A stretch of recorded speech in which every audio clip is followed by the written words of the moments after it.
¿podrías definir la fisiología del ejercicio? Como tal, no creo que haya así como una definición como pequeña, porque pues es como que abarca, es muy grande la fisiología, pero en sí pues podría comenzar diciendo que es un proceso de catabolismo, es decir, pues la descomposición de los tejidos y de las reservas de energía para utilizarlas como combustible.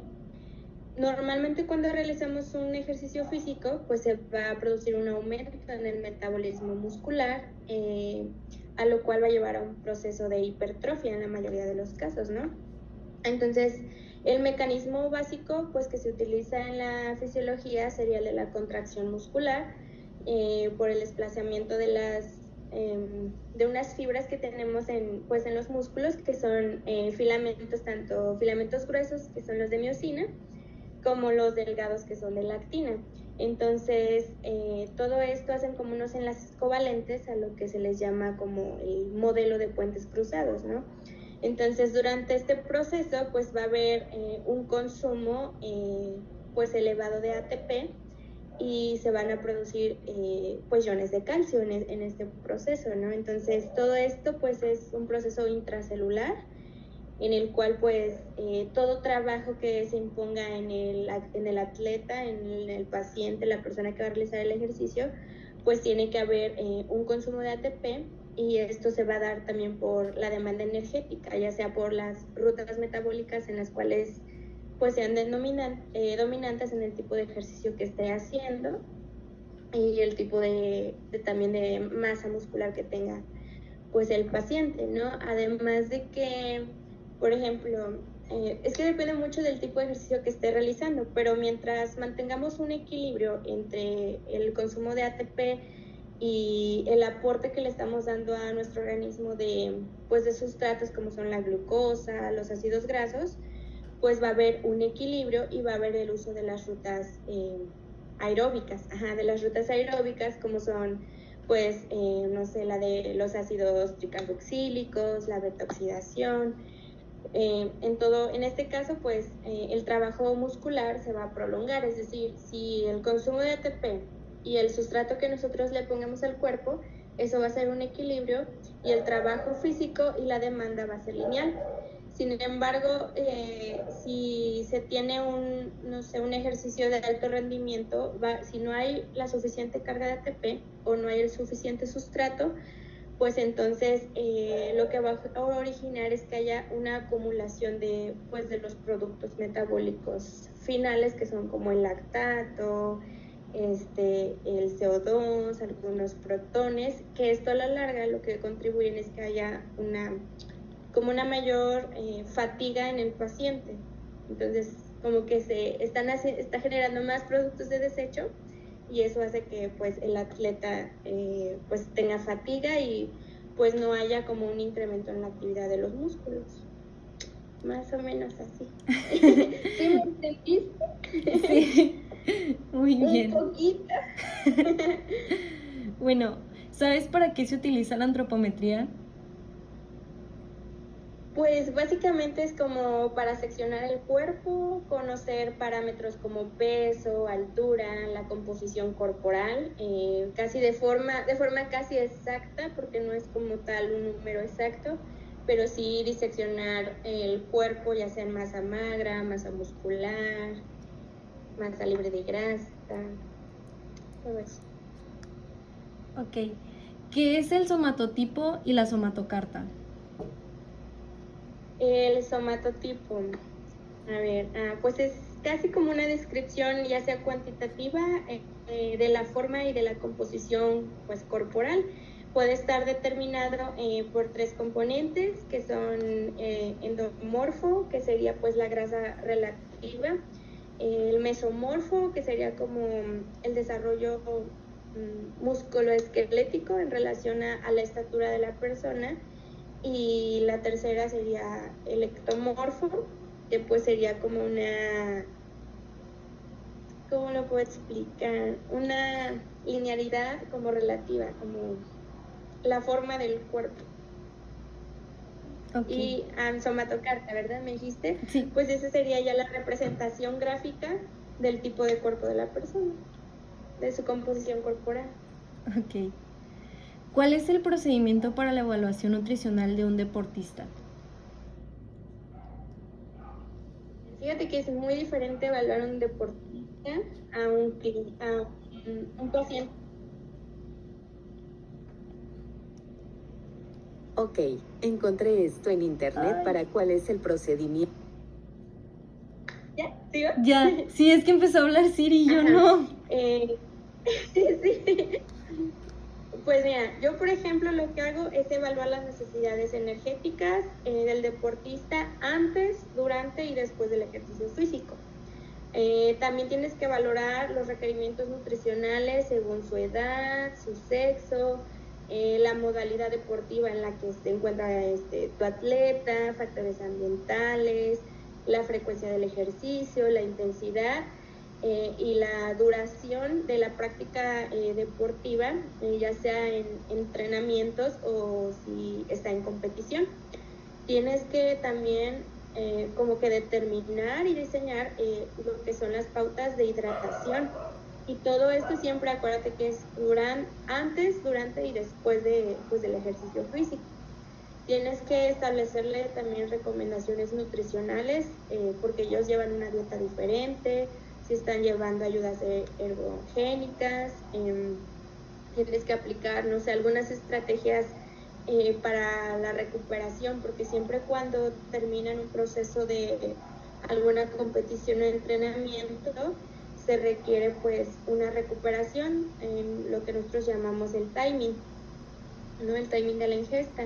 Tienes que aplicar, no sé, también tienes que tener en cuenta pues sus ventajas, sus debilidades, sus inconvenientes, y eso sería como en la parte, no sé, antropométrica, bioquímica, porque los bioquímicos pues son muy importantes, aunque no lo pareciera, porque pues en ellos tienes que pues estar checando su función endocrina, porque muchos de ellos tienen otro tipo de ayudas como esteroides y todo eso, que les va como su función endocrina se las va a desestabilizar, entonces les tienes que checar esos parámetros como son prolactina, la hormona de crecimiento, las gonadotropinas, en sí como que todo lo básico de las hormonas, checarle la tiroides, cómo está en los niveles de testosterona, aldosterona.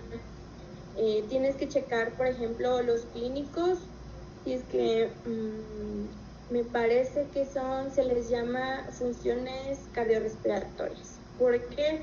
Porque tienes que checar su frecuencia cardíaca, tienes que ver su volumen sistólico, su gasto cardíaco, cómo está su flujo sanguíneo, la tensión arterial, incluso en estos pacientes se mide mucho con el dinamómetro, si lo has visto, para medir su fuerza, no sé, también checar su frecuencia respiratoria. Muchos de ellos se les hacen como pruebas de oxigenación en las cuales los pones como a correr para medir frecuencia respiratoria, para ver su volumen de oxígeno pues dentro de su cuerpo, qué tanto tiene su flujo ventilatorio.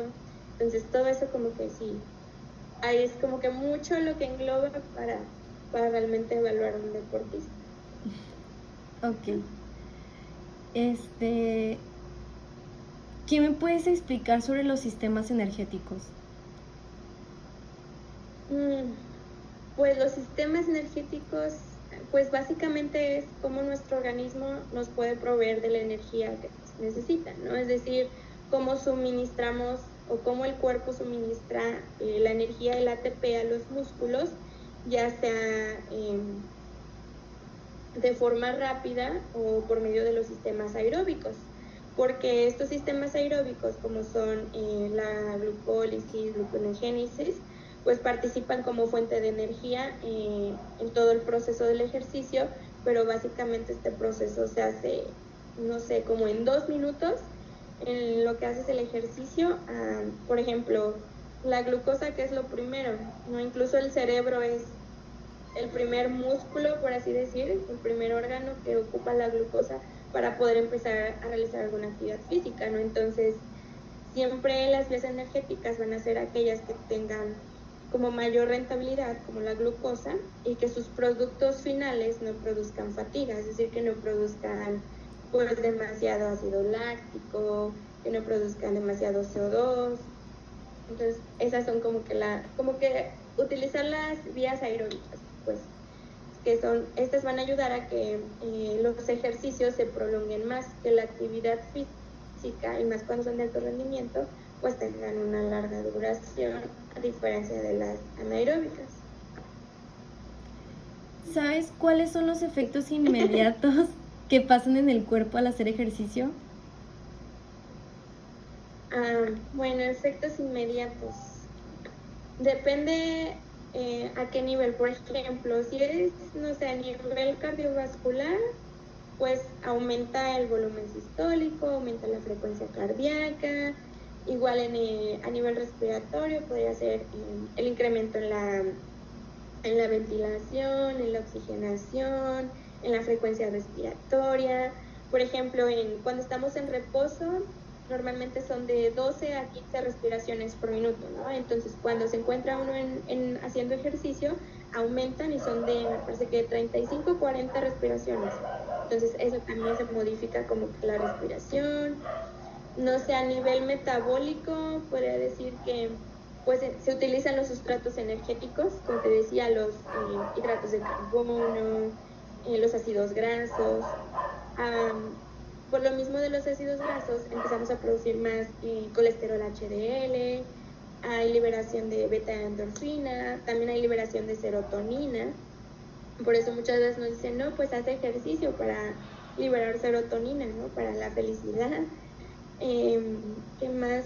La regulación de la insulina, por ejemplo, en pacientes que son deportistas y son diabéticos, la mayoría pues están regularizados, están en niveles de glucosa pues normales, se puede decir, porque se conoce científicamente que el ejercicio pues ayuda a reducir los niveles de glucosa porque aumentan los niveles de insulina. Entonces eso, no sé, puede que aumente el gasto energético, no sé, a nivel articular puede ser que pues haya mayor movilidad, mayor amplitud en los movimientos. ¿Qué más podría decirte? No sé, a nivel más muscular pues hay un incremento en las reservas de depósitos de ATP, aumentos de glucógeno muscular, como que son los más rápidos, no sé. Hay incremento en la elasticidad, eso. ¿Conoces el significado de la gineantropometría?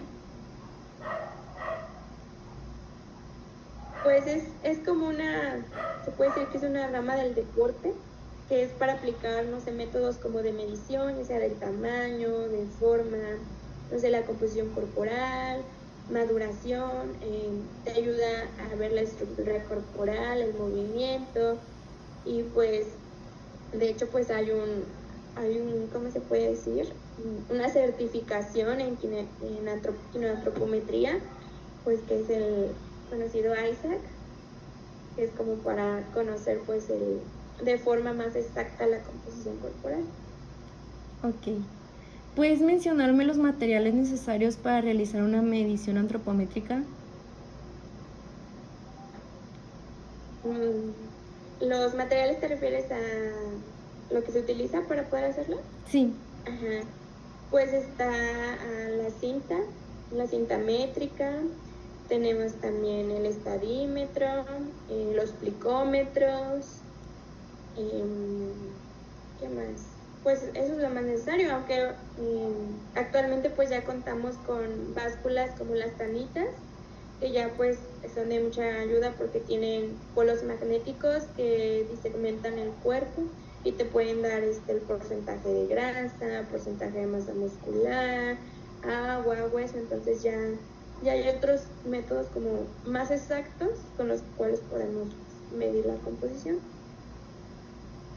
Ahora, ¿la masa magra y la masa muscular son equivalentes? O sea, ¿son lo mismo? No son lo mismo. Por ejemplo, la masa magra, no sé si aún se usa el término, pero yo lo conozco como masa libre de grasa, ¿sí? Es decir, que es aquello que es totalmente magro, que es libre de grasa, que pueden ser los órganos, la piel, los huesos, el agua corporal, e incluso la masa muscular entra dentro de la masa magra. ¿Sí? Entonces, muscular sería únicamente... ¿Qué crees que se pueda realizar para mejorar el rendimiento de los deportistas al momento de entrevistarlos en la parte nutricional?